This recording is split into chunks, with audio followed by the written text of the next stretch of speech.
কান্না করা মানুষের ছবি দেখে, সেই মানুষগুলোর ছবি দেখে কান্না করে দেয়। কিসের জন্য জানেন? যখন অতীত মনে পড়ে তখন কান্না করে দেয়। অতীত যখন আপনাকে সামনে নিয়ে আসবে তখন দেখবেন চোখের পানি ধরে রাখতে পারবেন না।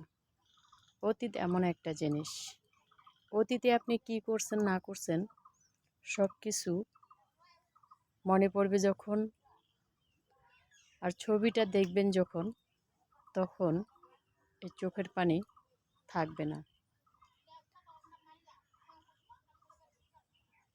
কিছু কিছু মানুষ অতীতে যেটা করছে, ভালোবাসছে, এখন হয়তো অন্য কাউকে পেয়ে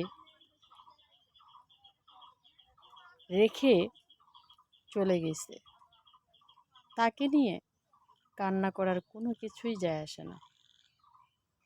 অতীত অতীতেই থাক, অতীতকে টেনে নিয়ে আসবেন না।